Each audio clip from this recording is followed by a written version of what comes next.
Hey, what's up, Marcus? Dude, thanks for sharing. I'm not gonna lie, I'm a little triggered by your post, just from some personal experience. I alluded to leading a Baptist church to merge with Manna Church in Newport News. So I just have a lot of learning from walking through a congregational-led church.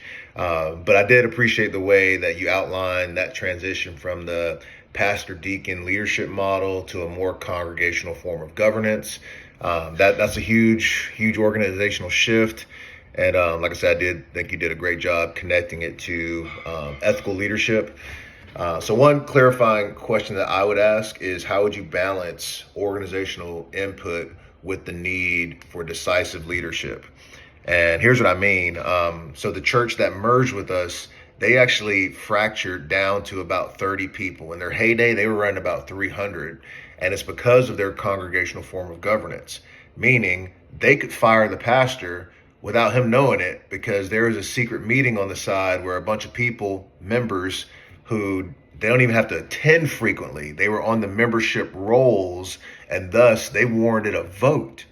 And so they don't make decisions like big decisions, but also small decisions, carpet, paint color, without everybody getting a vote. And so what happened to this church, and what I see happening to congregationally governed churches, is if you don't get a vote, it's almost like every time you disagree, you divide.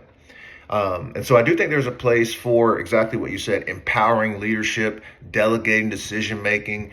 Every decision isn't a governing decision, but I do think there's wisdom in an elder style form of governing. So just be curious to see what guardrails you would recommend. Another thought I had, and this comes from Acts chapter 6, is when the early church selected deacons, the apostles called the church together, and there was a clear criteria for providing guidance. It seems to me that this passage models a kind of hybrid leadership, right? So you got the leaders who frame the vision, but then the congregation comes in and helps affirm and implement it. This reminds me of Habakkuk: write the vision, make it plain, so that the people may run. And I believe this might provide a biblical foundation for your approach, showing that governance can still include strong leadership, but mobilize and deploy people. Also from the Leadership Challenge, the quote emphasized enabling others to act, I think is a key practice in leadership in general. And so that could be a helpful framework for you and what you're proposing.